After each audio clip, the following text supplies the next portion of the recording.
Добрый Buenas день. tardes. Сегодня у нас тема Hoy такая tenemos un tema несколько un poco амбициозная. ambicioso, es la Литература literatura de Франции Francia, la современная. literatura contemporánea francesa, Лакан, Lacan, Deleuze, Фуко, Foucault, известные filósofos философы. famosos, Но поскольку pero лекция como обзорная, es una конечно, она не especie de сфокусирована на recorrido, no vamos a каких-то enfocarnos произведениях. en algunas Но будет obras en несколько concreto, pero va a haber произведений, unas которые я obras выбрала, que he чтобы показать, escogido как мне para кажется, enseñar достаточно такие вот lo que интересные me parece bastante экземпляры французской interesante литературы entre los современной ejemplares de la и literatura y el кино. cine franceses Вот. Но contemporáneos. для меня очень Para важно mí es попытаться с вами importante обсудить, intentar вот почувствовать discutir, эту sentir este атмосферу, чем Франция ambiente, en qué отличается или схожа, например, Francia с es Россией, с diferente, en qué es Великобританией. similar a Rusia o Поэтому a мне Gran показалось Bretaña, por важным ejemplo. Me ha рассказать об parecido основополагающей importante философии hablar de la для filosofía que того, es чтобы вот как básica бы почувствовать, para sentir что такое lo Франция. que Вот es Francia. мой такой выбор Mi здесь elección aquí философов, de los он filósofos достаточно, с одной стороны, es, канонический, а с por un другой lado, стороны, bastante он, canónica конечно, тоже y por otro, определяется, ну, se своим собственным define con mi выбором, propia наверное. voluntad. Ну вот, как бы до Antes того, de que как мы pasemos a перейдем la к философии, я filosofía, хотела me несколько gustaría dedicar минут unos посвятить momentos вот такому как a бы la впечатлению, ну impresión вот что de qué репрезентирует representa Францию a или, Francia, por ejemplo, например, Париж. París. Ну, конечно, Франция и París y Париж это Francia, разные por supuesto, son dos cosas понятия. distintas. Париж это город París такой es una ciudad интернациональный, Париж internacional, это очень muy романтичный romántica город в en la imagen представлении тех de las людей, которые personas que его la посещают. visitan. Но вот французские Y los cineastas кинематографисты делают franceses hacen, por такой фильм, ejemplo, например, как «Париж, я una тебя película que se люблю», llama París, te и amo, здесь вот y te показывают такую enseñan esta действительность realidad удивительно desde un punto de непривычную. То есть vista они показывают inusual. те вещи, Enseñan которые мы algo не que no привыкли estamos слышать и acostumbrados видеть о de Париже. Вот oír y ver sobre показано, París. Por например, как ejemplo, приходит один un герой в personaje метро, llega al и он metro y ожидает espera увидеть там очень как бы ver быстрые trenes поезда, что-то очень rápidos, такое algo interesante, algo интересное, vivo, живое. bonito, Оказывается, что там y lo ничего que ve не es una происходит. Или pelea. другая Y en новелла, la otra parte, герой говорит, el что personaje он dice que va a посвятит dedicar все todo свое su время tiempo a la жене, которая лежит esposa, a la горит, que потому что он adoraba, узнал, что porque она sabía смертельно que ella болеет. estaba Или mortalmente идет такая enferma, американка, не очень, y в en одной из новелл, alguna otra не parte очень, по-видимому, viene una счастливая, признается, что у norteamericana нее не было y любви que no последние parece muy 20 feliz y лет, dice que no ha но она tenido все amor равно en los счастлива в últimos этом 20 городе años y Париж. sin То есть вот embargo такие es feliz en вспышки la ciudad de вот París. таких Son como unas взглядов и ráfagas перспектив на этот de замечательный visiones город de esta создают ciudad определенное magnífica que nos настроение. crea una especie de humor Ну вот еще especial. пример Otro современной ejemplo, прозы, это la феминистическая проза, это narrativa Франсуаза feminista Саган. contemporánea, François Немного Sagan, un солнца poco в de sol холодной en el воде agua мы будем о fría. ней говорить Todavía чуть vamos a позже, hablar когда de ella перейдем cuando не к ya философии, а к pasemos de la литературе. filosofía Но a la вот literatura, pero un чтобы poco para почувствовать ее sentir стиль, su как estilo, она пишет, cómo вот о escribe, чем она sobre пишет, qué, вот en чем qué ее su проза narrativa es отличается, например, diferente, от por современной ejemplo, de la narrativa русской rusa. прозы. Но Pues, что же Tania, ¿pero теперь qué vamos a делать? hacer? Найдется ¿Habrá на en el свете mundo более una глупое persona más существо, чем человек, solitaria que принявший la que решение жить haya весело, decidido vivir счастливо, с alegremente, благодушным felizmente, con un цинизмом? cinismo Человек, benevolente, una пришедший к persona que ha такому llegado a решению esta самым decisión de естественным manera путем, natural, por инстинктивно, и вдруг instinto, y que de оставшийся repente se queda con пустыми las manos руками, да vacías y еще encima в en Париже. París. Вот En в 1967 1967, году наша después de эра. Cristo, Обратиться к recurrir a un психиатру psiquiatra, представлялось ему le унизительным. parecía Решительно и humillante y отвергнута rechazó мысль, aquella с idea гордостью por которую orgullo que склонен был считать consideraba одним из una de лучших las mejores свойств своей cualidades de su натуры. naturaleza. Значит, Le оставалось только quedaba одно — solamente молчать callar и y seguir продолжать это existiendo, существование. o Вернее, intentar попытаться seguir продолжать. existiendo. Кроме того, сохраняя прежнюю Además, слепую веру в жизнь guardando с la antigua счастливыми fe en la vida, случайностями, con он sus надеялся, casualidades что felices, все él это esperaba que no era ненадолго. para largo tiempo. Время — El единственный tiempo властитель, es которого он el признавал. único Унесло его любовные утехи, его rey радости, que él горести, даже reconocía, se некоторые había взгляды, и llevado не было sus оснований alegrías de сомневаться, что amor оно справится и с y этой no утехой. había duda Вот de о чем que здесь el идет tiempo речь. también iba a Здесь речь идет, superar конечно, aquello. ¿De qué о se trata человеческом aquí? Se trata de la одиночестве, soledad вот об humana, этой неромантической de неоднозначности, о esta том, что все falta подчинено de чему? lo Экзистенции. uniforme, То есть вот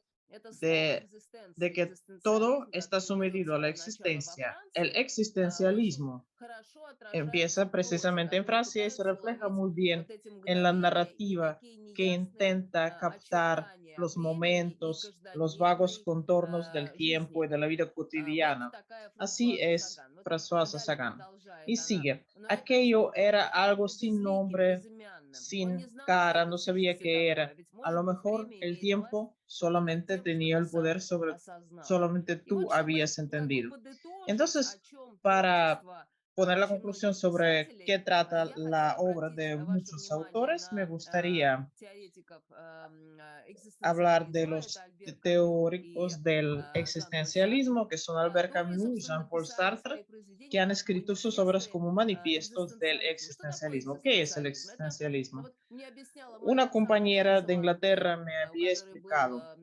отец su очень padre известный era un католик, católico она muy говорила, ну creyente, какой Нина Бог? Вот даже мой y отец ella в me конце decía, жизни Nina, pero ¿qué поставил Dios? существование Бога под Todavía al final de su vida сомнение. dudaba, incluso aquel Экзистенциализм — это padre когда вы dudaba de la определяете, existencia de имеете Dios. волю определить свои цели Existencialismo es жизненные cuando и usted имеете tiene la волю их voluntad de выполнять. То definir есть это sus человек, objetivos en la где вот vida y такая la voluntad уверенность и de ответственность realizar aquellos за то, что objetivos, он la делает. И вот Альбер responsabilidad por lo Камю que se hace. пишет Albert это очень Camus escribe знаменитое una obra произведение muy «Густав famosa, El Ронни», где он extranjero, выводит donde enseña a un четырех francés de темных 30 женщин в años que vive en Алжире, Argelia, Persaud, Мерсо. И как бы y ключевые события los eventos этого claves de la произведения — это novela смерть es матери, la muerte de la madre, el убийство местного asesinato de un жителя local и y el сон. tribunal. Вот. И также у Y него есть такие también краткие tiene отношения с un девушкой. pequeño И romance вот con здесь una какой chica. важный ¿Qué момент? es Вот эта смерть importante? матери, La muerte de la madre далее как бы вот en el на tribunal, суде Мерсо, правдиво le заявляет, что спустил Merceau va a курок decir пистолета из-за солнца, que чем вызывает в disparó por зале el смех. sol, Вот как бы совершено apretó el убийство. gatillo por el И sol y la когда gente его empieza a судят, reír. на присяжных Y el производят jurado наибольшее queda впечатление impresionado свидетельство о том, что на porque похоронах Merceau своей no матери он не llorara плакал, и что en он жесткосердый funeral de su человек. madre y lo И потом consideran un hombre Альбер de Камю duro скажет, corazón, un что hombre cruel. мы живем Al в ver обществе, в котором если Camus человек iba a не decir плачет на luego, похоронах своей si матери, это vivimos en означает, что una он ciudad заслуживает donde una смертной казни. persona Вот это очень no глубокая мысль, llora en el потому funeral de что su мы madre, все с вами, ну почти что puede все, quedar очень любим condenado. своих матерей. У меня Nosotros тоже todos очень amamos a люблю свою nuestras маму. mamás. Yo amo И, mucho a mi собственно, вот mamá. здесь, когда Entonces, cuando se declara декларируется una такое actitud отношение, así, это es un удар по golpe contra la традиции, но тем tradición. не менее, Sin вот embargo, el автор, autor конечно, quiere хочет decir сказать, что que, несмотря a на то, pesar de как cómo он se себя ведет, comporta, el этот protagonista герой, он все равно no не заслуживает merece смертной una condena a казни. muerte. Вот, то есть эти Es un предвзятые отношения, prejuicio que которые se диктовались dictaba por la традицией, они tradición, совершенно не pero no имеют под tenía собой почвы. И base. далее вы видите, Luego, он el объясняет, этот protagonista герой, что explica que el выстрел, disparo который que siguió поставил, fue был por el из-за sol. солнца. Да? То есть такая Una причина razón совершенно extraña. странная, которая не вяжется с теми причинами, которые Normalmente обычно могли no бы se быть выданы, nombran чтобы unas объяснить razones así para страшные explicar действия algún при delito o убийстве. crimen, И вот un в последней asesinato. главе En уже в el камеру último приговоренного capítulo viene a Мерсо la приходит celda de священник и Merceau, que es просит, condenado a muerte, как бы un пытается cura, пробудить y в нем trata веру в de Бога. И despertar вот en él la здесь fe. вот такой Y aquí очень algo важный момент, importante, такой эмоциональный un надлом, auge потому emocional, что герой porque el наотрез personaje se отказывается niega разделить rotundamente a иллюзию compartir la загробной жизни и ilusión del впадает más в allá y se неистовство. pone Вот из-за furioso. своего такого, из своего De полусонного там su равновесия он balance начинает soporífero empieza буйствовать, a и считается, что rabiar это y se манифест supone que как es el бы об manifiesto de абсолютной Camus свободе. Вот эта sobre свобода la libertad человека, absoluta, его la existencia существование, humana которое определяет que суть. define la Как бы esencia. можно, когда Cuando se объясняют explica el экзистенциализм, говорят, что existencialismo, se dice есть как бы que положение, la что esencia суть humana es человека definida por la определяет его vida, жизнь, por то la есть existencia, существование. А вот y экзистенциалисты, они los говорят, как вы проживете existencialistas вот это dicen, существование, оно depende и de cómo ustedes определяет vivan. то, La каким вы existencia va a будете. definir cómo Поэтому es вот usted. здесь как бы цепочка Aquí hay una случайностей, cadena de которые не зависят casualidades от que no сути. dependen И del вот те, которые sujeto пытаются que se приспосабливаться, и adapta. все равно абсолютная Sin свобода вот embargo, этого sigue личного existiendo выбора, la libertad свободы и absoluta de la ответственность за то, elección что y вы la делаете. responsabilidad Ну вот я por lo que студентам uno hace. объясняю, чтобы Les как-то explico быть a mis не alumnos para очень no теоретическим, caer en как demasiada бы таким teoría en проповедником. sermones. Я Alguna летела vez как-то, ну estaba en такой un банальный vuelo пример, я летела в самолете с представителем con Финляндии, с той una женщиной, finlandesa que которая había прожила всю vivido свою toda жизнь в su vida en Португалии. Portugal. Вот, и было ей где-то лет за Tenía como 50, она 50 пила años, красное bebía вино, и vino я в какой-то tinto. En момент, algún когда momento, cuando приземлился самолет, я aterrizamos, хотела yo помочь quise ей встать с ayudarla a quitar чемодана. Она la меня очень maleta резко отстранила de arriba и y ella casi объяснила me мне, что empujó y с me раннего explicó que desde возраста ей pequeña le учили habían отвечать за свои enseñado a поступки. То tener есть, что вот в каком бы, responsabilidad как бы por ни sus propias праздновала она acciones. Por mucho возвращение в que Финляндию домой, celebrara su regreso a Finlandia она con vino сама tinto, будет в любом en cualquier состоянии estado готова снять iba a этот estar чемодан, и совершенно не dispuesta обязательно мне a manejar su считать, что я maleta могу y yo no ей tenía в que этом ayudarla. помочь. Но ¿Por qué es importante este ejemplo para mí? Lo mismo hablábamos. El lector de Bernhard Schlink, una famosa novela alemana donde el protagonista no dice que la mujer que ella conoce no sabe leer y si lo hubiera dicho, no la hubieran puesto en la cárcel por 20 años, porque ella no había firmado la sentencia a muerte de lo que la acusan. Pero él lo hace por respeto a ella, porque no quiere que alguien sepa que ella es analfabeta. Una persona tiene la libertad de elección y esto no puede imponerse. Pero a mí me parece que en la cultura rusa es bastante característico que si una persona está mal, está echada en la calle, no es que ayudemos, pero nos gustaría participar en su destino. Aquí Camus habla precisamente de que la libertad personal de la elección supone que una persona debe hacer esta elección y esta elección debe ser intensa. Para mí es algo característico de la cultura europea y francesa. También Camus dice que su protagonista solitario prefiere una vida privada, está enamorado del sol, no soporta las sombras y en algún momento dice que está dispuesto a morir por la verdad, porque es el único Cristo que merecemos. Esta es la verdad de la vida, sin Dios, sin diablo, algo en lo que podemos sentir nuestra responsabilidad, porque la conciencia es de todas maneras trascendente, o sea, divina. En la filosofía, la conciencia es trascendente, una persona sabe lo que está bien, lo que está mal, sin depender lo que digan la gente a su alrededor. Es algo interior, es lo que Camus expresa en forma de una paradoja. En nuestra sociedad, cualquiera que no llore en el funeral de la madre se arriesga a condenarse a la muerte. Otra obra importante de Camus es La peste, que salió en 1947 y habla de una ciudad, Oran, donde hay una epidemia de peste bubónica y que queda cortada del resto del mundo. Es importante la obra. Los críticos lo consideran un símbolo de la lucha contra el nazismo. Estas son las obras del famoso existencialista Camus y el filósofo Roland Barthes, postestructuralista, encuentra en La peste la política de la soledad, la lucha de una sola persona. El autor mismo lo ve como el movimiento de la protesta individual hacia la solidarización de la sociedad. Aquí viene el tema de la sociedad, va a ser importante para otros filósofos también. Jean-Paul Sartre es muy famoso también, importante para existencialismo y para la historia de Francia. En Sartre tenemos varias ideas en su filosofía. Por ejemplo, la libertad que se presenta como algo absoluto. El hombre está condenado a ser libre, la libertad individual. Por cierto, en la cristiandad, por ejemplo, la cristiandad ortodoxa es muy importante, la libertad de elección. No podemos decir que solo se refiere a Francia, pero los existencialistas ponen la libertad individual en lugar de la virtud más importante, la cualidad más importante del hombre. El concepto de la libertad de la voluntad en Sartre, el individuo se proyecta, se recolecta y es completamente responsable por sus acciones, no alguien más, él mismo. La existencia es el momento permanentemente vivo que se toma de manera subjetiva. En la náusea, Sartre enseña que que el mundo no tiene sentido y el yo no tiene objetivo. No existe Dios, no existe objetivo, pero ustedes existen y tienen voluntad, por tanto tienen existencia. También introduce el concepto de la enajenación. Se usa mucho en la filosofía, por ejemplo, hegeliana y otros filósofos alemanes. Es el sometimiento a los institutos sociales, a pesar de que en el occidente, en Francia en particular, se declara la libertad de la personalidad. todavía el poder de los institutos, de los organismos es fuerte. Ustedes saben, y yo también sé que en las escuelas, en política de Francia, no son tan flexibles como pareciera. Los institutos sociales, la familia, la educación, el derecho, la medicina, controlan a una persona. Michel Foucault va a hablar mucho de esto en sus obras.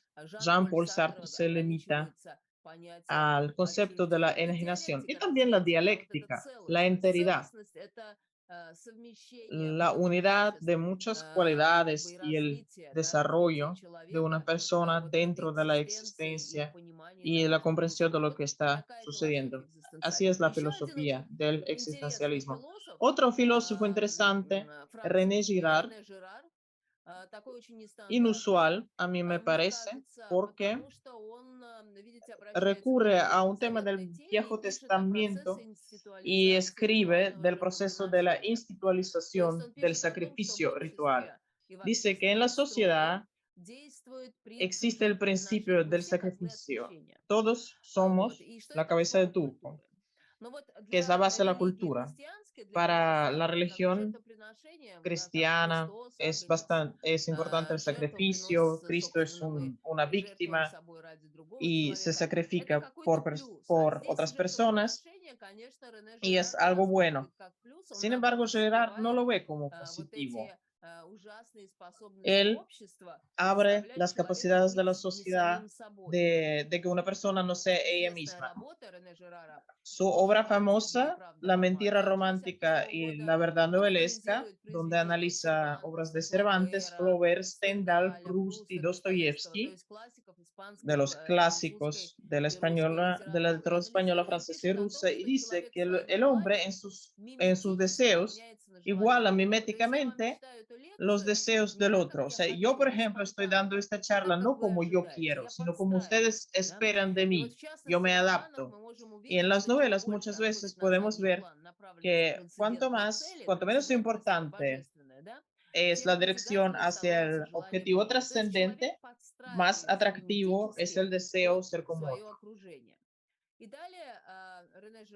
Nuestros deseos son copias de los deseos ejemplares de los portadores o mediadores, cuyos objetos del deseo se convierten en nuestros objetos del deseo. Y un portador de deseo se convierte en nuestro rival si deseamos lo mismo que él.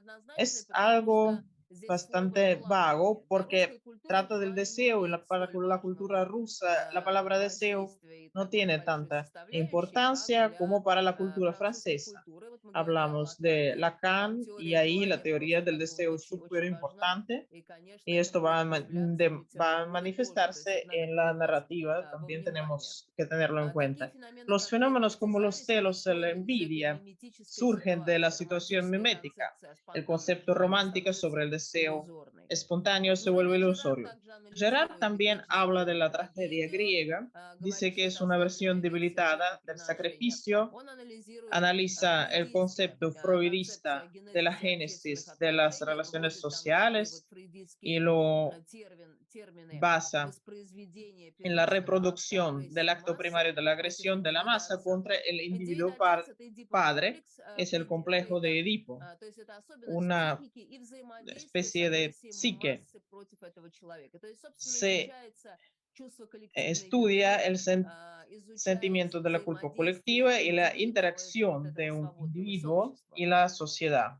René Girard aquí no es el pionero.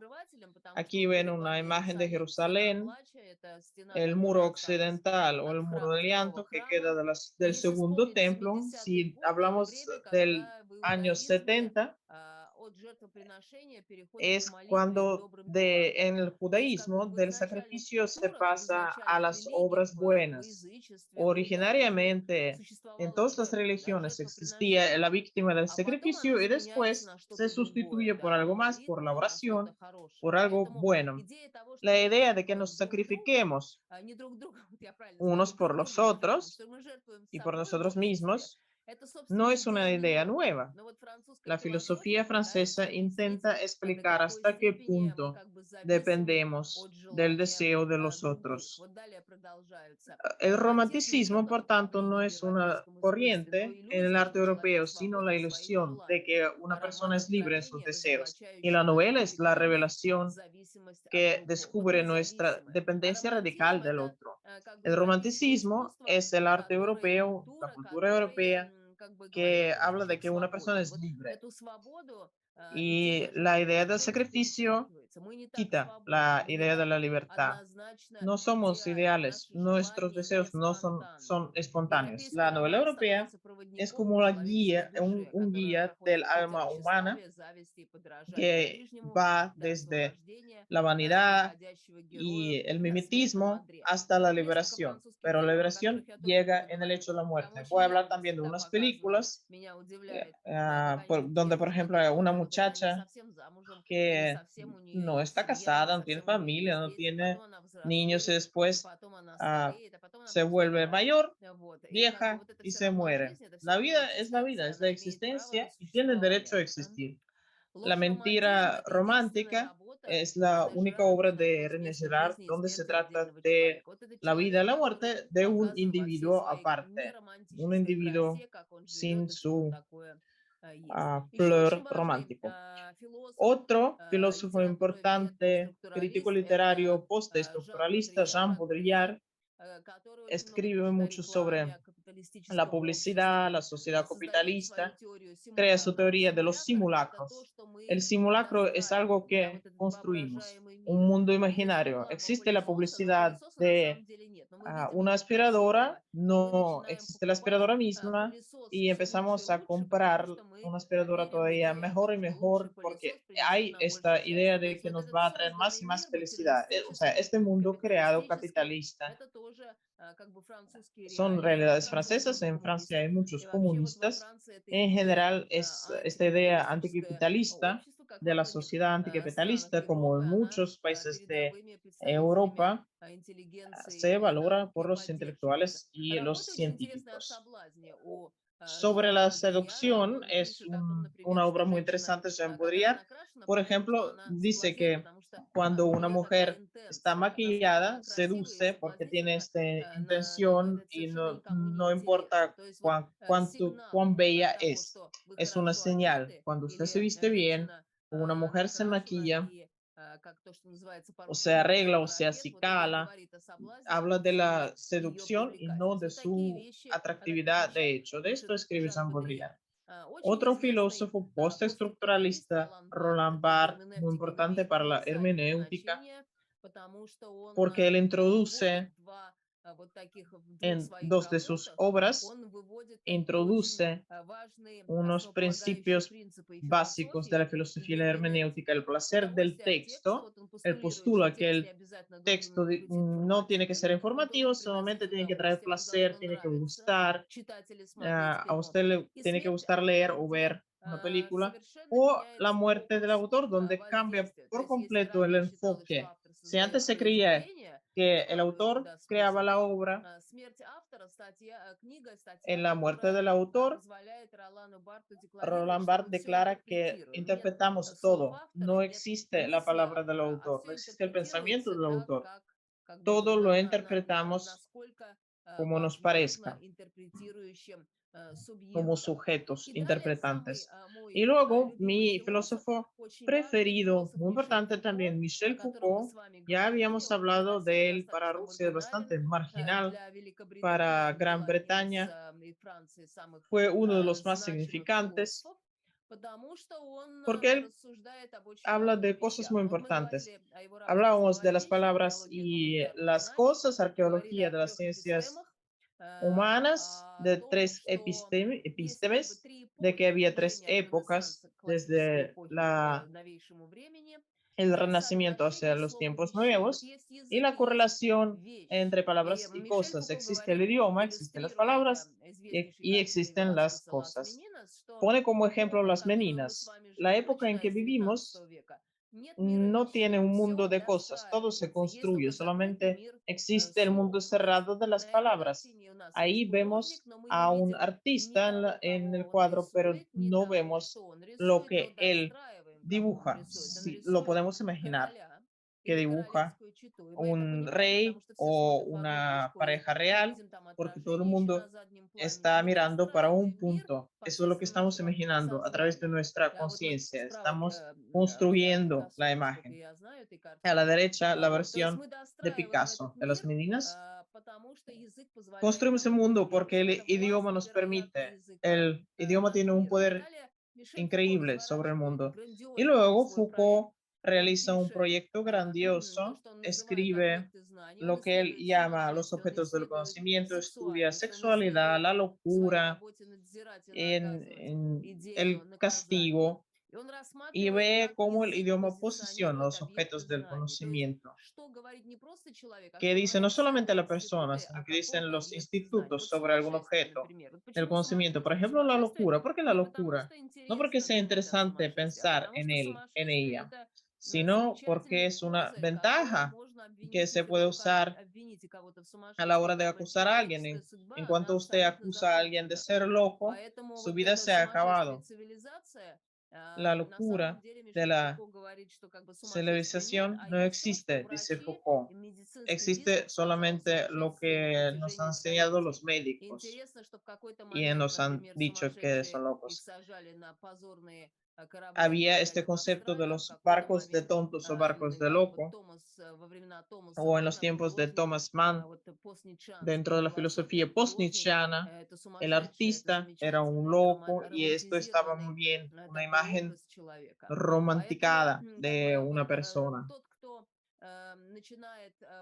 Los seguidores de Foucault empiezan a ver los institutos enteros sobre la interacción del discurso del médico y el paciente, por ejemplo. El discurso de un profesor y un alumno, ¿cómo nos posicionamos? Aquí surge este tema terrible del idioma y el poder que nos permite ocultar cómo nos influimos mutuamente. Y yo he estudiado tan seriamente a Michel Foucault que siempre hablo con los médicos, no de la manera servil como a mí misma me gustaría, porque a mí me asustan los diagnósticos, sino acordándome de todas sus obras. Siempre noto que algo me obliga a posicionarme como débil en mi calidad de paciente, igual que el alumno es posicionado como alguien que no puede, no sabe y sobrevive con mucha dificultad, y Foucault descubre que no es correcto y cuánto influye esto en la vida del hombre. En cuanto a la sexualidad, él habla de cómo cambia. La sexualidad es lo que se dice sobre la sexualidad, y en el siglo XX ella desaparece porque no se habla de ella. Y ella misma desaparece, solamente queda el discurso que la mata. Una obra muy interesante es Vigilar y Castigar, donde Foucault nos dice que somos sometidos a los exámenes, examinaciones y confesiones. Somos controlados por medio de exámenes y siempre estoy confesando algo. En las redes sociales, en cualquier otra dimensión, confieso a mis amigos, etcétera, etcétera. Es un modo de control. Él abre las formas de control, como la familia, la educación, el derecho, la medicina, cómo un hombre es dirigido a lo largo de su vida. En Vigilar y Castigar habla sobre los castigos públicos, que eran todo un espectáculo, todo el mundo se preparaba para ver una pena capital en Rusia y otros países. Entonces, las ejecuciones públicas eran una manera de controlar a las personas, porque era la amenaza a un cuerpo humano. Después llegó la amenaza hacia el espíritu humano, que también puede controlarse. Habíamos tocado ese tema la teoría social del idioma en Inglaterra y en Francia se basa en la gramática funcional de Holiday, un gramatista norteamericano que nos permite analizar los textos desde el punto de vista de las posiciones, cómo están representados los participantes, la modalidad, los procesos, cuán heterogéneo es el texto, cómo vemos las posiciones en los textos publicistas, periodistas y en las noticias. De eso también habla Foucault. Las palabras y el poder, el idioma y el poder como un grupo domina sobre otro. Desde el punto de vista de las imágenes, la gramática de Holiday se expresó por unos lingüistas, me parece que son daneses, Günter Kress y Theo van Leeuwen, han escrito un libro interesante y bello, Reading Images, leyendo las imágenes, donde han desarrollado la semiótica de las imágenes, analizan qué significa cuando alguien está arriba, abajo, a la derecha, a la izquierda en una composición, y todo esto tiene que ver con la gramática funcional de Holiday, que fue todo un fenómeno en Francia, en Gran Bretaña en su época. Entonces, estos investigadores dicen cómo las imágenes pueden ayudar y cómo tenemos que descifrar las imágenes, por ejemplo, en el caso de la publicidad. Un filósofo más, otro filósofo francés, Jacques Derrida, el padre de la deconstrucción, en algún momento también estuvo en San Petersburgo, en nuestra universidad, nos dio charlas. Es un filósofo muy destacado y llega a las bases mismas de la cosmogonía. En general, los franceses postestructuralistas rompen todas las tradiciones de la metafísica. Es un gran cambio en la filosofía. A mí me habían explicado que para Gran Bretaña había un complejo del imperio y para la Francia era característico el complejo de la revolución. Entonces, estos filósofos son muy revolucionarios. Él deconstruye el texto. Dice que todo que era tradición, todo que era tradición en la manera de hablar sobre el texto no merecía la atención, sino que tenemos que ver el texto escrito. Muchos de los investigadores judaicos también se basan en Derrida porque él habla de los textos escritos. Y es una manera de ver en los textos los sentidos que se excluyen mutuamente. Escribe de una manera muy complicada, tiene muchos términos, presencia, logocentrismo, metafísica, deconstrucción, escritura, y la diferencia es muy importante. Todavía vamos a llegar a la diferencia. Entonces, él protesta contra las oposiciones binarias. Dice que en la tradición existe la centricidad, que lleva todo hacia el centro, a la jerarquía. Existe, por tanto, fonocentrismo, palocentrismo, etnocentrismo y logocentrismo. El logos, una palabra divina, no nos permite ver que el texto lleva significados autoexcluyentes. Él está en contra de las oposiciones binarias. La verdad, la mentira, el bien, el mal. Dice que en el texto funciona todo a la vez. Dice que una de las oposiciones siempre tiende a dominar. Y el objetivo de la deconstrucción y su invento, que es la gramatología, es enseñar la tensión del texto que lleva el texto. Tiene unos pensamientos muy profundos sobre la escritura. El rastro dice que la escritura es una manera de existir, un idioma que deja rastros y opone la escritura al sistema logocéntrico. El rastro no es solamente un rastro. El rastro es lo que la palabra tiene que ver con el concepto de lo que fue. ¿Qué fue? Lo que fue se nos escapa. El sentido se escapa. El rastro es el sentido originario que está reflejado en la escritura, pero no un objeto de la realidad, sino que algo que no depende en realidad del modo de la escritura. No se refiere a la presencia, sino a la memoria. Cuando vemos un signo, nos acordamos de algo, es algo que nos permite acordarse. Es el pasado que nunca fue un presente. El rastro es la imitación, un fantasma, una ilusión. ¿Cómo le explico? Por ejemplo, Vyacheslav Ivanov, su palabra símbolo tenía un fondo, como si fuera una palabra traslúcida. No se refiere a un objeto de la realidad, no existe la realidad. En cambio, la palabra sigue refiriéndose y dejando rastro que siempre se escapa, el rastro siempre se escapa. En la psicoanálisis, en el psicoanálisis todavía voy a regresar al rastro que se va a utilizar ahí también. Bueno, la diferencia es la mezcla de diferenciar y desmontar.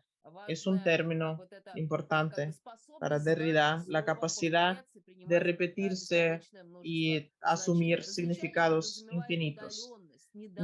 Significa el alejamiento, el mundo de la existencia humana que siempre está a punto de desaparecer y de borrar de todas las huellas. Inestabilidad. La diferencia está fuera de las categorías del pensamiento. Es un desplazamiento vago de un polo a la oposición al otro, de una cosa a la otra. Es como si fuera un péndulo de los significados. Así es la filosofía de Derrida. Escribe El don de la muerte, una obra importante también. ¿Y qué significa el don ahí? ¿Cuál es el rastro de la palabra don? El don siempre exige un don de vuelta. Supone en realidad que el otro no le debe nada, no tiene que regalarle nada a cambio. Por tanto, el único don es el don de la muerte. Y llega a estas bases de la construcción del mundo. Tiene unas discusiones muy complejas, filosóficas y lingüísticas, con unos conceptos que se excluyen los unos a los otros y tiene una influencia enorme en la filosofía. Jacques Lacan utiliza las obras de Derrida. Hemos hablado también de Lacan. Es un psicoanalista destacadísimo francés, seguidor de Freud, que une tres conceptos: lo real, en el que están los complejos de la persona, los traumas; lo imaginario, es la existencia de un sujeto en otra persona y la adjudicación de un yo ideal a la otra persona. La época del espejo, cuando usted se ve en el otro como en el espejo, eso es lo imaginario. Si hablamos del amor, el amor siempre es una transferencia. Entonces, cuando usted transfiere las relaciones que han tenido con la madre o el padre a otra persona, empieza por imaginarlo. Lo imaginario es, como dicen los psicoanalistas, una especie de prótesis que usted le pone a otra persona y después cuando ve que otra persona no es lo que usted se ha imaginado, pues ahí viene una situación de trauma o el entendimiento o un amor traspaso. Y lo simbólico es el nivel del idioma, como todo eso se refleja en el idioma. Los tres anillos simbolizan la interacción de estos niveles complejos de lo real, lo imaginario, lo simbólico en cada persona, en su psicología. Vamos a hablar de la literatura y el cine franceses. Aquí vamos a acordarnos de Lacan, porque él influyó muchísimo con su atención al sujeto. No se ve el colectivo, sino se ven los individuos aparte, la infancia, una historia individual. Y desde mi punto de vista es algo muy francés y muy occidental. En la tradición rusa también tenemos un interés enorme hacia una persona, pero nadie entra y no excava tanto en su psicología. No está bien, no está mal, sino es algo que está dado. Yo me convenzo cada vez más que el psicoanálisis irrita bastante al público ruso y los psicoanalistas ellos mismos explican que los términos post-freudistas, el complejo de Edipo o castración, incluso la palabra neurótico, no son términos médicos. Originariamente ellos se ocupaban de tratar a las personas que sí tenían unos trastornos muy fuertes psicológicos, pero hay algo que se refiere a cualquier persona, un deseo de explicar sus deseos internos. Para Jacques Lacan también es importante el deseo. No es un desarrollo del espíritu como en la tradición de la Iglesia Ortodoxa rusa, sino el deseo, algo que una persona quiere, que la hace feliz en su individualidad y no en su relación con el colectivo. Estudia de una manera muy interesante el amor. Voy a citar a una psicoanalista, Ayten Yuran. Estoy leyendo sus obras. Por ejemplo, dice sobre la obra de Carnicero de Lacan. Un psicoanalista es como si fuera un carnicero que con un cuchillo entra en el cerebro humano y cuando empieza una palabra que puede traumatizar, por ejemplo, la palabra cerdo. A una muchacha, por ejemplo, la asustaba la palabra cerdo porque tenía miedo de ser sacrificada y cuando lo oyó la desbalanceó por completo. Algunos ejemplos: alguien está flaco, alguien está gordo, y para una persona una de las dos palabras va a ser un insulto y para otra no. Entonces, a través de una sola palabra podemos establecer los traumas en la esfera de lo real y lucharlos y afirmarlos. Gilles Deleuze también es un filósofo magnífico, también francés. Sus conceptos principales son el rizoma, esquizoanálisis, el cuerpo sin órganos, la máquina del deseo. El rizoma también es la revolución. Rizoma es contra la estructura arbórea de las tradiciones, porque la tradición nos dice que hay algo principal y algo secundario. Mi charla, por ejemplo, es principal. Si alguien entra, va a ser secundario desde mi punto de vista. A lo mejor desde el punto de vista de la vida puede entrar cualquiera y traer una información mucho más importante. Por tanto, el rizoma es un modelo que puede generar diferencias inesperadas y fuera del sistema. Es un intento de entender la vida y explica muy bien el cine y la literatura. Para Deleuze, el arte contemporáneo no puede explicarse sin Deleuze. El rizoma está aquí a la derecha, algo micológico, unos brotes y que interactúan. Y aquí está el árbol donde hay algo principal y algo secundario. Gilles Deleuze cambia la percepción del mundo y el arte. El rizoma es un concepto complejo. Tiene vínculos, tiene heterogeneidad, multiplicidad, rupturas, algo muy fuera del estándar. El mapa, no hay un camino lineal, sino un mapa donde se ve todo a la vez. La decalcomanía, lo traslúcido de un ornamento, de un sentido como el Nabucco, por ejemplo. Entonces, estos conceptos de los ayudan simplemente a entender de qué trata una película contemporánea o un libro, porque muchas veces el arte contemporáneo no trata de lo que enseña. Si vemos un rizoma como un libro, no va a tener sujeto ni autor, diferentes pétalos de significados no van a estar vinculados. Una obra muy fuerte de la diferencia y la repetición. ¿Cuál es el sentido de este trabajo? Critica las representaciones tradicionales, la idea de que una obra tiene que representar. Y él dice, no representa, sino que existe una repetición de las pautas, no solamente la repetición, también para que sintamos lo que existe, lo que no existe la sustancia, existe la multiplicidad, no una idea.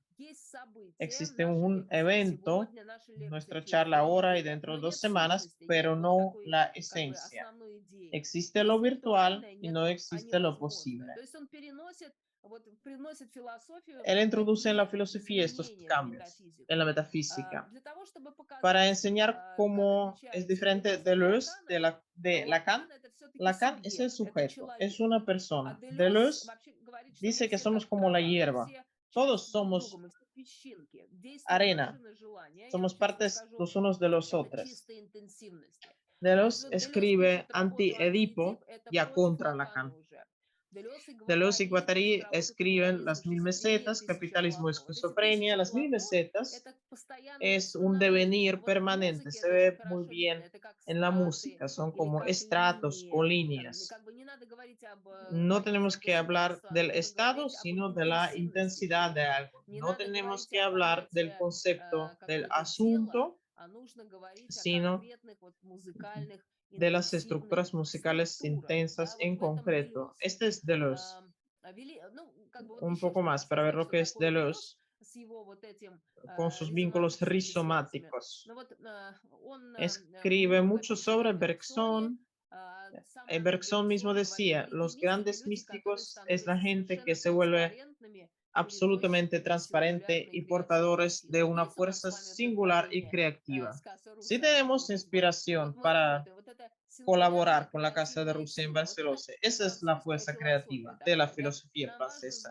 Nos importa saber cómo un individuo puede trascender su forma y su vínculo sintáctico con el mundo para ser un arca transparente para esta vida no orgánica de las cosas que nos está quemando. Un hombre en el cosmos, en el vértigo de las intensidades, de las tensiones.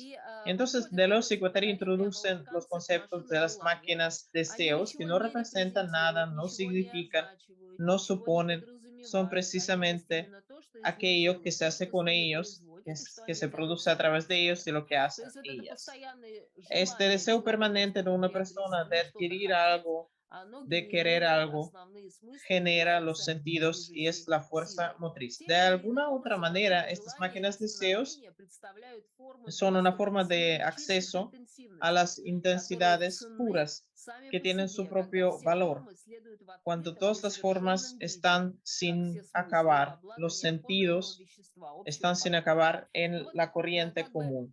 Deleuze habla mucho del absurdo, de las paradojas del sentido, analiza a Lewis Carroll en su trabajo La lógica del sentido, dice que la lógica no tiene sentido, el sentido no tiene lógica y el sentido solamente surge al límite del absurdo y por tanto ama a Lewis Carroll con su a través del espejo y el teatro de la crueldad, te hartó todo lo que no es estándar, Francia como la cuna de lo no estándar. Introduce también cuando discute el nonsense de Lewis Carroll, las llamadas palabras carteras, snark como mezcla de shark y snake, frumious como una mezcla de furious y fuming. Son experimentos con el idioma, un juego de las palabras. Y este juego, el desplazamiento de elementos sonoros, olfativos, gustativos, digestivos, son unos experimentos que también tienen Joyce y Eliot y otros autores. ¿Para qué se usan? Para generar sentidos más importantes que lo que pueden expresar en palabras sencillas, pero es algo discutible. El hecho de que sea precisamente el nonsense, el absurdo que nos traigo algo importante. Esta cita en inglés, por ejemplo, nos va a hacer llegar alguna información más intensa que las palabras sencillas. Deleuze es importante para el cine. No dice que el cine representa, dice que actúan metáforas. La imagen, el movimiento. Alguien entra por una puerta y de repente sale de un palacio en otro país. El tiempo, de aquí el término es esquizoanálisis, porque el tiempo puede ser visto de diferentes puntos de vista. El sentimiento es importante, la cara de un personaje. Por ejemplo, cuando Julieta Massina, cuando nos da esta mirada, esta lágrima, es mucho más importante que ella nos puede contar con las palabras. La imagen de impulso que actúa en el cine. Unas leyes muy nuevas del cine. Gilles Deleuze discute, por ejemplo, a Buñuel. Pongo el ejemplo del discreto encanto de la burguesía, Aquí tenemos un tropo de la constante reconstrucción del espacio cuando se juntan las mismas personas. Son imágenes bastante famosas, fotogramas, cuando la gente se aleja a comer solos y se sientan juntos cuando tienen otras intenciones. Es la reconstrucción de la idea de a qué estamos acostumbrados. Cambian los estereotipos. Podemos también ilustrarlo con una película indonesia que se llama El Gusto o El Sabor. Aquí está representado el espacio preadánico. Hay un deportista que en algún momento entiende que es descalificado, tiene problemas de corazón y vive en la pobreza. En Indonesia no puede ganar dinero y con otras 3 mujeres viven en un local muy simple, muy cutre. Vive con 3 mujeres y estas mujeres muchas veces andan desnudas y ellas salen a captar pescado, se cuidan los unos a los otros. Bueno, un espacio totalmente incomprensible para la civilización europea en general. Algo que nos estamos acostumbrados a considerar vergonzoso, algo que está sacralizado, ritualizado, como la desnudez, por ejemplo, este concepto adquiere una especie de transformación. En algún momento el protagonista dice, Dios, gracias, estoy feliz. Y no sabemos si compadecerse de él porque no entiende la felicidad o nosotros mismos comprender que de verdad está feliz. Es un concepto pre-adánico de lo que se puede hacer y lo que no es permitido hacer. Igual que en Buñuel no es solamente una representación, sino una cierta intensidad de entrar en la vida. Volviendo a Buñuel, al clásico, aquí Angel los analiza el diario de una sirvienta donde sale una actriz muy, muy buena. ¿Cómo se forma un fotograma?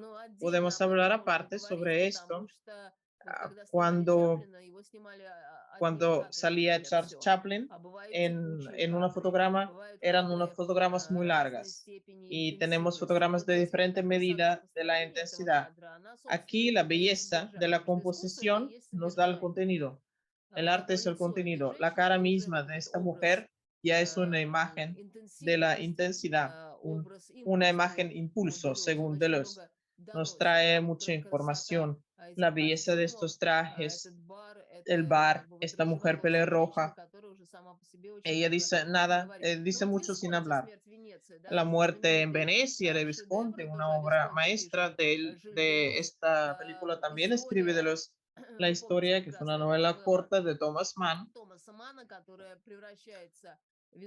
Y Visconti todavía la hace más obra maestra, un médico en la costa ve a un joven y no es un amor, sino es como una derrota por la belleza.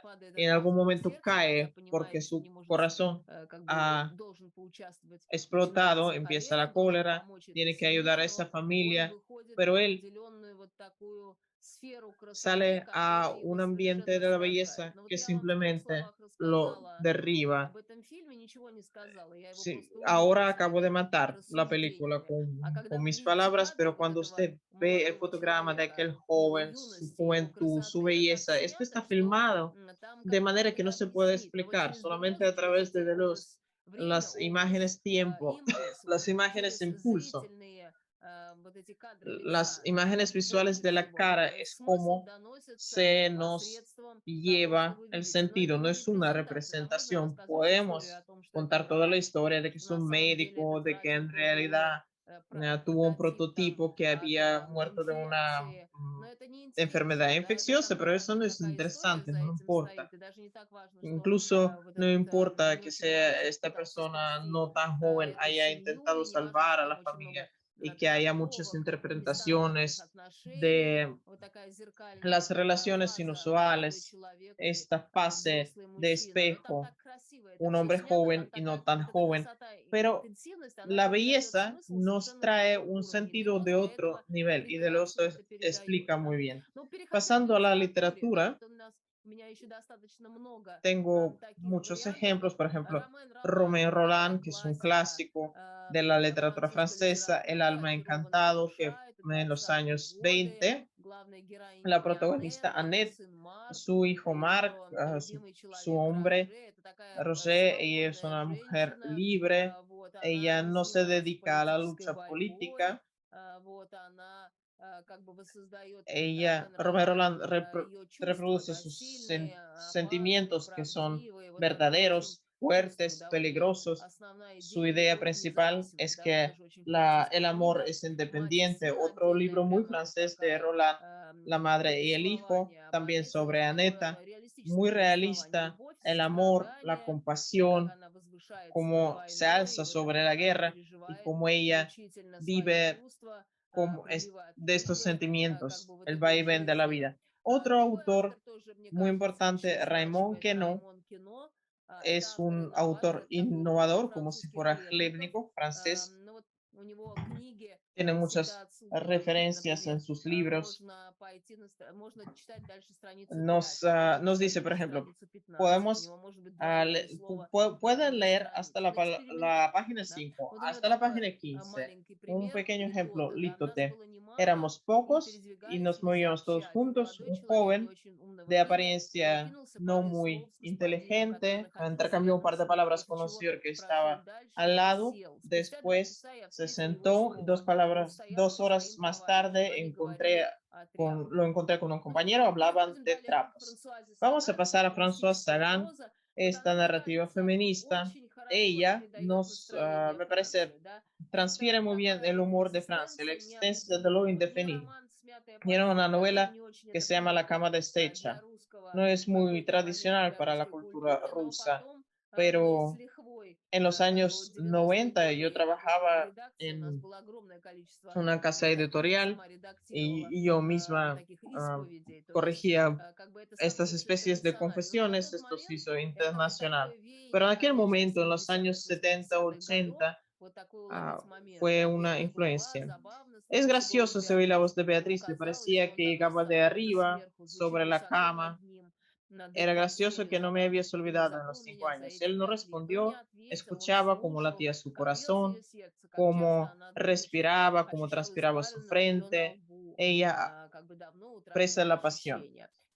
No tenía que decirle nada, sino que habían pasado 5 años desde que ella lo había dejado y todo aquel tiempo estaba caminando junto a ella sin sentir su propio cuerpo ni corazón, caminaba como un vagabundo, entendiendo su derrota y sin entender a la vez. Y solamente ahora, desmayado en su hombro, se sentía como si hubiera vuelto a su única patria. Su silencio intrigó a Beatriz. Hacía unos años, en casa de unos amigos comunes, conoció a un joven que en aquel entonces era un agente de seguros. Otra novela, Buenos días, tristeza. ¿Qué es la tristeza? Un concepto existencial, no romántico. También algo al límite, ni para acá ni para allá. Adiós, tristeza y buenos días, tristeza. Es el epígrafe de Polivar. Estás inscrito en los cuadrados del techo, en los ojos que quiero. No eres una tragedia todavía, porque incluso en estos labios pálidos te exhibe la sonrisa. Buenos días, tristeza. El amor de los cuerpos queridos como un monstruo sin cabeza. Y así empieza la novela. ¿Qué novela es? Francesa, española, rusa. Un sentimiento desconocido que me perseguía con su angustia. No me atrevo a llamarlo, a darle nombre solemne. La tristeza es un sentimiento tan egoísta, tan abarcador, que casi siento vergüenza de ella. Y la tristeza siempre me ha esperado respeto. Nunca había experimentado esto. Yo conocía el arrepentimiento o el aburrimiento, y ahora algo irritante y suave como la seda me cubre y me enajena de los otros. Ven, enajena, existencialismo. Aquel verano había cumplido 17 y estaba muy feliz. Mi mundo era mi padre y Elsa su amante, ¿ven? Mm, Muchas veces no se habla en muchas culturas sobre la amante del padre. Quiero explicar la situación para que no parezca falsa. Mi padre tenía como 40 años, había quedado viudo hacía 15, era una persona todavía joven, amante de la vida y atractivo. Este tema occidental de la interacción entre hombre y mujer en las culturas tradicionales es la familia. Es como más grande, más numerosa, más ramificada. Y aquí dos o tres personas que nos dibujan de alguna vez la imagen de la vida de Francia. Un poco de sol en el agua fría, otro epígrafe de Paul Eluard, a mi hermana, la veo y la pierdo y me pongo triste. Y mi tristeza es como el sol en el agua fría, aquel sol, casi aquel mismo sol como en Camus. Otra vez París. Ahora esto le sucedía casi todos los días. Si en vísperas no se había emborrachado hasta la medida de estar como en una niebla y actuar sin conciencia por la mañana, entonces el cansancio lo liberaba de la carga de su propio yo. Esta concentración en sí mismo, la subjetividad, no es muy representativo y no es algo a lo que estamos acostumbrados, convencional, porque tradicionalmente no se presta mucha atención al alcohol. Y aquí todo está frente a nosotros. Pero más veces sucedía otro, más torturador. Se despertaba y su corazón latía por el miedo a la vida, y estaba esperando a que hablaran en su cerebro los fracasos, el calvario del día que empezaba. Intentaba dormirse, no podía, se sentaba en la cama, agarraba una botella de agua mineral, tomaba un trago de líquido repugnante, tibio, y así le parecía su propia vida en los últimos 3 meses. Unos ejemplos del cine. Desde mi punto de vista, Nelly y Monsieur Arnaud es una película muy francesa porque es todo entre sombras. Sale una actriz muy bonita, Manuel Vera, y toda esta historia empieza con que ella conoce a un escritor mucho mayor que ella tiene novio, después conoce a un periodista, empieza un romance con él, y no vemos en el Instituto de la Familia un trabajo permanente, ella se contrata, este escritor lo contrata y existe una sensación de amor entre ellos, pero nunca se realiza. En algún momento él dice, me compadezco de mí mismo y viaja fuera con su esposa, se aleja de ella por 2, 3 años, escapa de hecho. No sale este amor que según nuestra imagen tradicional de Francia debería realizarse. En cambio, el amor sí está presente, lo llama a un restaurante y dice, este vino está magnífico, tiene su propiedad. Y ella solamente camina por París y dice, uy o no. Nos da un regusto de la existencia, de lo inacabado del amor, y aquellos institutos están presentes y a la vez están ausentes, la libertad absoluta y la conciencia absoluta.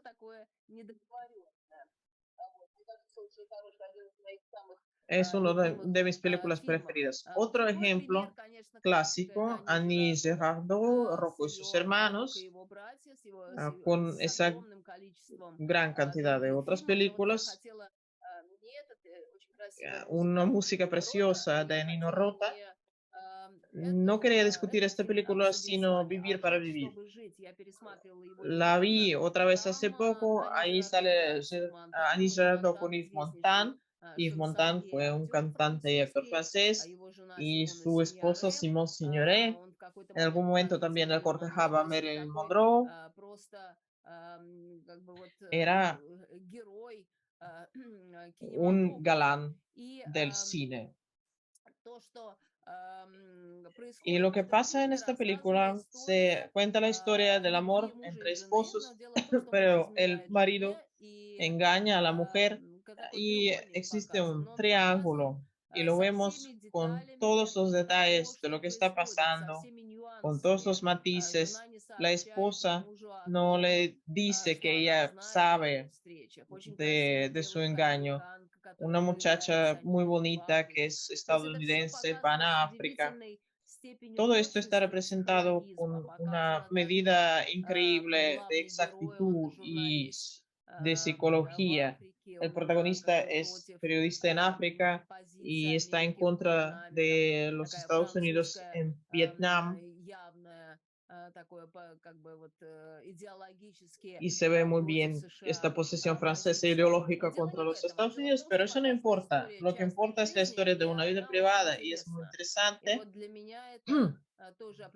Para mí es también algo muy francés, las relaciones entre hombre y mujer en todas sus versiones se convierten en un centro importante, no existe otro centro. El amor en toda su libertad. Otra versión, un libro y película famosa, La pianista, el libro de una autora austríaca.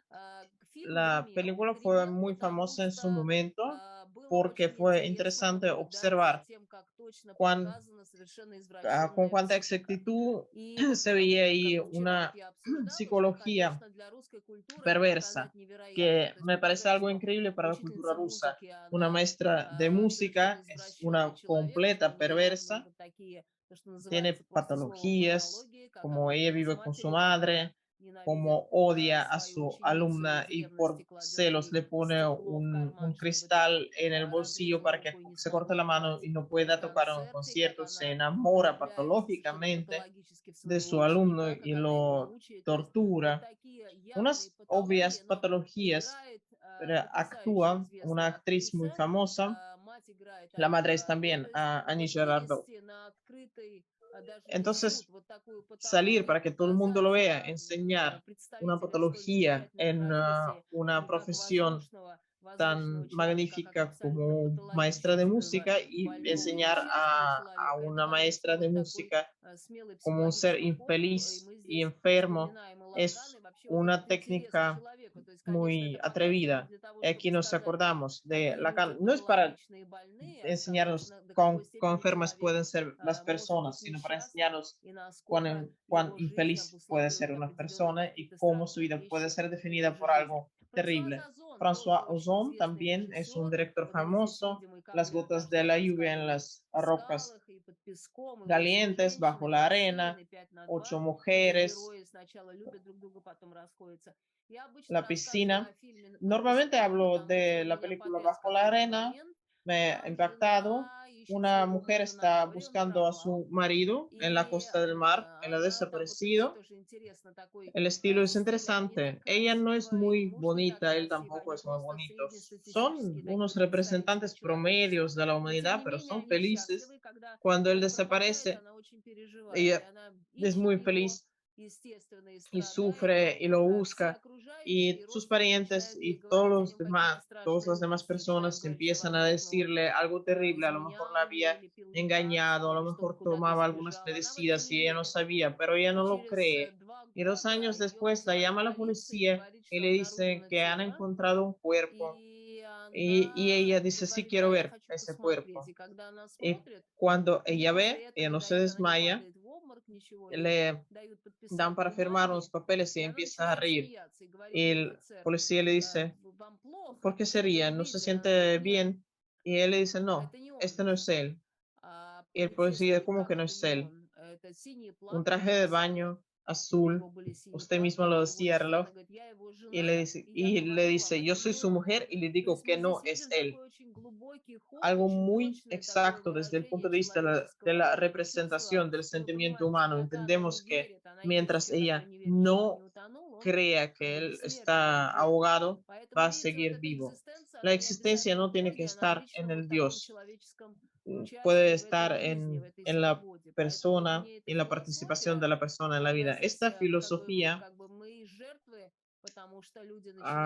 nos hace cabezas de turco, nos hace víctimas de la sociedad, pero a la vez estamos libres en nuestro amor, en nuestros prójimos. Eso es lo que quería enseñar en cuanto al colorido, cuánto se refiere a Francia, pero también influye y tiene sus similitudes. Nicolas Bedos fue bastante popular, vi la última película, es muy bonita, un protagonista es un muchacho de modo, una bohemia, el amor dura 3 años. Ahí se enseña mucha bohemia, mucho alcohol, cócteles. El personaje que al dejar a su primera mujer es tan triste, primero intenta ahorcarse, después vive muchos cócteles y después escribe la novela El amor dura 3 años y se vuelve un bestseller. Es su segunda esposa y ya entiende cuán maravilloso es y no necesariamente el amor tiene que durar 3 años, puede durar hasta siempre. No está presente en la religión, la tradición, las convenciones, pero sin embargo es la declaración de que podemos ser felices sin todo esto, también en la base francesa. Call Me By Your Name, Llámame con tu nombre, es una película francesa, italiana y estadounidense, también famosa.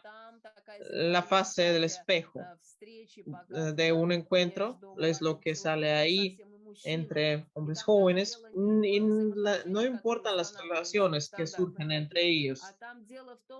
Lo que importa es que se enseña el adolecer, de cómo una persona tiene que pasar por esta fase, según Lacan. El fin no es que usted no tiene que estar con la persona de la que se enamora cuando adolescente. Lo que importa es que se encuentran diferentes personas y esto le ayuda a ser lo que usted es.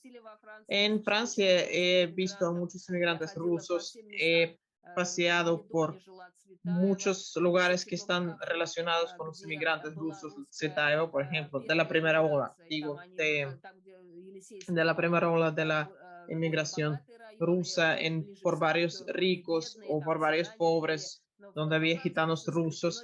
En, en Francia se conmemora todo esto. Existe una librería donde estuvo Marina Tsvetaeva, un sillón de ella, hay libros que hablan de las direcciones donde vivieron los escritores rusos, Hippius, Merezhkovsky, Bunin, son domicilios conocidos, uno puede ir a ver, aunque no haya museos.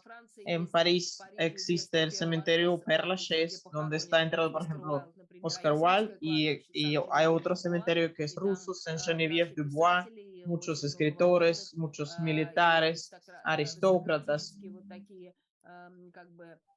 y también tumbas de puras ortodoxas.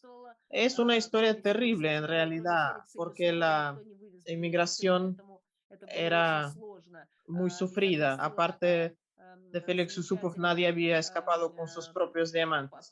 A mí me había bautizado una mujer que es descendiente de Pushkin y la madre de su familia había contado que le había entregado a Bunin un coche durante la guerra y yo después encontré aquel episodio. Bunin en Los días malditos escribe que alguien llamado Zhirov le había concedido su coche. En realidad Bunin lo devolvió 2 semanas después y no 2 días después como había prometido. Unas interacciones de este tipo también había conocido a personas que habían visto a Andrei Belly o a Iván Bunin, los había conocido, me habían llevado a adorar los iconos de ellos. Aquella comunidad de la inmigración rusa era muy fuerte, muy intensa y interactuaron mucho con la cultura francesa. Es una gran parte de la vida francesa, aunque Francia sea una sociedad bastante cerrada. Aquí he intentado explicarles de cómo la veo en sus manifestaciones de cine y literatura, si tienen, y por supuesto filosofía.